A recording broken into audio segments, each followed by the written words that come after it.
Today's guest is a mom of two, as well as an actor, writer, and producer who you probably know best for her role as Bernadette from The Big Bang Theory and the upcoming Night Court, in which she will star and executive produce.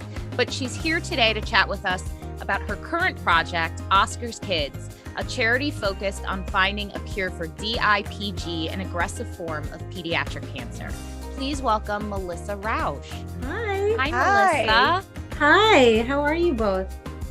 Good. Thank you so much for joining us. Hanging in. I feel like that's the phrase of this year. Hanging in. I was gonna say, if you ask any mom how they're doing, probably it ranges from drowning to hanging in to agree. Yeah, you know.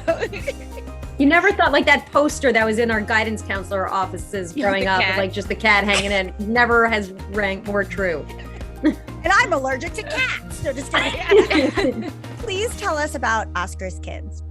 Sure. Well, thank you so much for talking to me today about it. So Oscar's Kids is in honor of this amazing little boy by the name of Oscar Keogh from Ireland, who I became very close with during my time on Big Bang. His parents had reached out to me, Yavanna and Laura Keogh, who are the most amazing people, had reached out shortly after Oscar was diagnosed with DIPG, this, as you said, a rare form of pediatric cancer. And his amazing parents were just doing everything they could to bring as much joy to their son's life as possible. And so I was just a small part of that in the effort to reach out to me. And after they did, I was looking at some of his mother's blog entries. She's this incredible writer. I've honestly never seen anything like it. And I was reading these entries, and by the second paragraph, I was just a puddle. She had somehow I'm managed crying a little bit right now. Geez, and you're just talking about it. Go ahead. She's unbelievable. And she somehow managed to convey the excruciating pain of what they were going through, while also capturing the intense love and joy that you feel as a parent on a daily basis, and just the how she was navigating all of those things, and while also inspiring the reader to just cherish every moment and to live their life. And I was just endlessly inspired by both Yavanna and Laura and Oscar, who is, as they described him, just pure sunshine. And so after Oscar tragically passed away, his parents had already been doing an incredible amount of fundraising in Ireland in his name. And so my husband and I joined forces with them to start Oscar's Kids, and they're running the Ireland chapter, and we're running the chapter here in the US. And our hope is to raise as much as we can for pediatric cancer research with a focus on DIPG, because like I mentioned, there's currently no cure. And we want to change that while also endeavoring to bring as much joy and Oscar's magic to families and children who are undergoing treatment. And we just launched last week, and we're really hopeful that we can spread Oscar's light to the world. It's amazing. My cousin's son is currently in a battle with cancer, and it takes such a toll on not only obviously the child, but the entire family too. And it's just really heartbreaking to see the resiliency of children. Resiliency? I don't think that's a word. I just made up that word right now. I think it works. Thank you. It works. Well, I'm sending your family all my love. Thank you. So I know you've kind of touched on this in your description and how you got involved and everything, but as Carrie said, so many of us know what cancer does, especially to a child and to a child's family. What are some of the ways that Oscar's Kids is going to be helping not only the children but their families as well? Well, we're out of the gate right now, where Oscar's Kids US is working with Dr. Michelle Manji, who's a brilliant doctor, neuro-oncologist, who's making extreme strides in the field of DIPG and already helping so many children. So all of our fundraising efforts in the US this year are going to be going to her efforts at Stanford and helping raise money for all the wonderful work that she's doing. Simultaneously, Oscar's Kids Ireland is hitting the ground running with their first fundraising venture, which is Oscar's Comfort Kits. And they are these amazing packages that will be given to every child in Ireland who is undergoing cancer treatment. And they're working very closely with the hospitals there, advising what should go in the bags, everything from socks to anti-nausea wristbands to vouchers that will bring smiles to their faces. They're also working with the hospital there on creating a very safe space, a parent's room that will have comforting items and just a safe, comforting room in a quiet space that families will be able to go to while talking to doctors or receiving news that's separate from the busyness of the hospital. And those are just some of the initial efforts that they're working on there, and we hope to do the same as well. We need to get some comfort golden retrievers in that room. I think that would help. That'd be great. That would be great. Oscar's golden retrievers. Yes, exactly. How can any of us get involved and help Oscar's kids? Oh, thank you for asking. So going to oscarskids.com, that's our umbrella site, which has information about Ireland and the US. oscarskids.org is the US site, and then oscarskids.ie is the Ireland chapter, but you could get all the information, oscarskids.com. I know that's the easiest to remember, and you could click on the individual chapters there.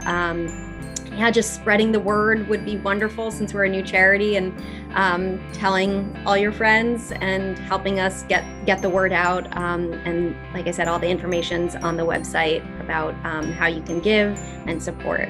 Thank you.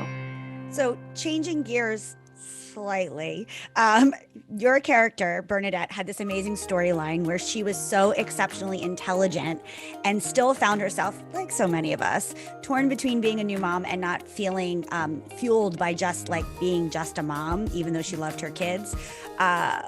We feel personally that we don't see a whole lot of roles like that enough as women, which is why we started this podcast. We just didn't think it was being talked about enough.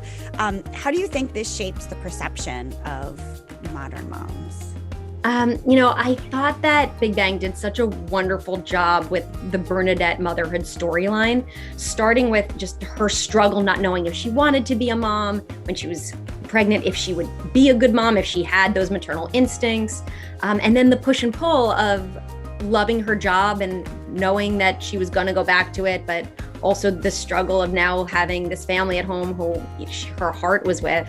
And I love that it just opened up the conversation, as you said, because as every human being is different, every mom is different. And there's no one size fits all motherhood vibe that I think we all feel. So being able to start the conversation and say, you know what, we're all gonna struggle in our own ways, but let's just make it okay for us all to share our own experiences. And I was so grateful that they did that with Big Bang.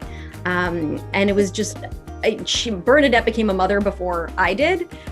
So in some ways it was nice. It was sort of like having a big sister who was navigating those waters before I dipped my toe in. I was going to say, because when I was growing up, and I didn't really have many aspirations to be a mother until later in life, my only role models were either like working ladies who didn't have children, right, or moms like, Mrs. Seaver or whatever. And then the one maybe mom I could relate to is like Kate and Allie, like the single mom in the city. But that's like it. There wasn't like a mom who was like, I want to be a mom, but I also want to be this lady who, goes out into the world and is still herself, It's so true. Or like you think about Baby Boom, which was one of my favorite movies, but it was so like, how do you do both? I guess I'll just like, she's crazy. Exactly. Exactly.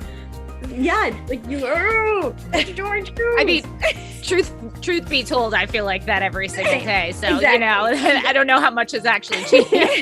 So it's actually a pretty great depiction. So my parents were in town for my birthday. They are never here, and they love Big Bang and they love Bernadette, you. And this question came directly from them. Oh. So they wanted to know,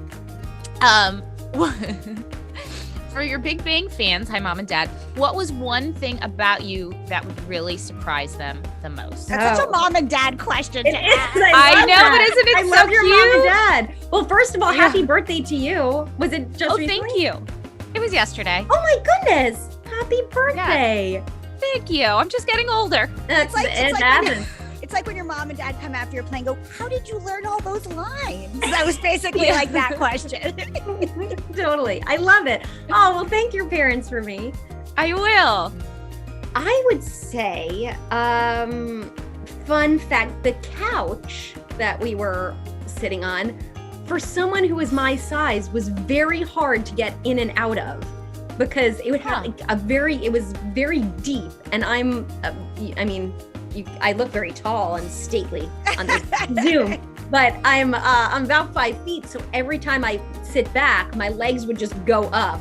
So they would always have to like even now and this couch is actually even less deep, but I was like propped up with pillows at all times. And if I wasn't, I would need like a hoist to get me up. So often if you like look closely, you can see just a huge amount of pillows that are propping my back up on that couch. Have to do the same thing for me. Ashley and I used to have another show that we had to sit on a couch for, and I always had like 4 pillows because my feet don't touch the ground anywhere. Yeah, same. I actually have to say one of the beautiful things about Zoom meetings this year is the fact that normally when I go into meetings, my feet are just dangling off the edge of couches. And so no one sees that. And it's great. So you don't know that I'm not quite a normal-sized human. Carrie can relate to that all too God, well. I feel it so hard. Right now, Really? I'm at the edge of my own chair that I bought myself for my own desk. You see, I would never know. I would never. You don't. So tall. It's this hair. You do. Thank you. Even your head is at the top of the box. Yes, I've got that BDE, as they say. So we ask all of our moms this. What is the number one thing every mother should try to outsource if they have the means to do so, in your opinion? Okay, here is something that I actually haven't done. And it's I'm going to put it out there as some wish fulfillment that I want to have. It was a full moon last night. Let's manifest. That's true. You're right. Okay, here it goes. So even before I was a mom, I had such issues with the passage of time. Like I will just like sob. That scene in Mamma Mia where like it's Meryl Streep is singing about, I forgot the exact name of this, but it will wreck me. And anything that has to do with like growing or just anything. So anyway, the boxing up children's clothes after they outgrow them will destroy me. And every time, my husband and I now have a thing because he always used to make fun of me that like I would be a puddle at movies with like just sobbing at the passage of time. But now he also, because he's very sentimental as well, he can't box up the clothes either after they outgrow them. With the first one, it was a little easier because we knew we were going to try for a second. So I'm like, okay, well, I'll just put that away until, for the next child. But now that we're like, okay, well, we outgrew them, I can't force myself to do it in a way that does not have emotional weight attached to it. I still have, and I do it, but like there's still like certain like favorite onesies that I just can't part with. Like I have a newborn onesie in my son's drawer. Like that's not okay. You got to make a quilt or something. I like have they say, to. Yeah. Anyway, that's a long way of saying I would love someone to come in with it up, like Get a ice cold shadow hard. box. Exactly. And something. just like take everything out, like each time they outgrow things and just put them away from me so that I don't have to comprehend that they don't fit into them anymore. When you first said you had trouble What with a the unique passage of answer. time, I thought you meant like you don't know how long time has passed, like you're like pre-Alzheimer's. I was like, where are we going with this? How's she gonna outsource this? That's so fun. Yeah, wouldn't that be crazy if I have like some weird like Benjamin Button thing that I just can't process anything? You're like, how long has this interview been? 2 seconds? 5 We've been hours? talking I for can't 10 tell. hours and I have no idea. That would be a crazy disorder that you That's just what I don't thought know. you meant. You've like went a whole day and you just think that you've been talking for 5 minutes. Yeah, that's what I want. I want someone to come in and I would like to give them a name, like the what would it be? The memory keeper. There we go. Yeah, that's it. Something And they like just that. come in, you'd never know, and a new size is there, and you don't have to process that they've outgrown things. I have to tell you, I really love that answer. And I thought that the answer I loved the most was one guest said parenting. And I was like, oh, that's funny.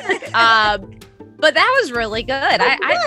I'm all for it. Maybe we should start a business. Ashley and I are pretty good at getting rid of things and moving them around. Okay. We're pretty good. We'll come to your house and do it for you. Don't That worry. would be great. You know what? That maybe it's some sort of like mom trade-off thing, because I could go into anyone else's house and do it so easily. Like when I go to my parents' house, I like clean out their cabinets, and it's a It's whole like production. a nanny share, but it's a parent memory box share. That's it. That's very That's clunky. it. We need to Thing. workshop that a little more. Yeah. Yeah. We're gonna do this. Yeah. Trademark it. Yeah. Well, thank you so much for joining us. Please plug Oscar's Kids once again. Tell people where they can find it, where they can get involved. If you want to promote Night Court, anything you'd like. Oh, thank you. Yes, please just check out oscarskids.com, oscarskids.org, or oscarskids.ie. You can find us at all three of those places. And please just spread the word and help us continue, as I said, to spread Oscar's beautiful magic and light, and support if you can. And thank you so much for talking to me about it today. Thanks. And I can't wait for Night Court. I loved the original, and I can't wait for the reboot. Oh, thank you. Thank you. Yeah, we're waiting to hear the next steps on it. So thank you. Fingers crossed. Thank you for everything and for the beautiful work that you do. Oh, so thank just you. being so lovely to speak with. So wonderful talking to you. Well, thank you for the wonderful work you're doing. And Yeah, we and will if Momtourage can ever Moms are help, awesome. Can let I us just, know. they're awesome. And I love that you're talking to them. Oh, thank you. Yeah. We'll send some over to your house to box up your shit. Don't worry. Please. Just kidding. Thank you. Thank you. My door is open anytime. I'm not going to just come in. That's it. Perfect. Great. Love it.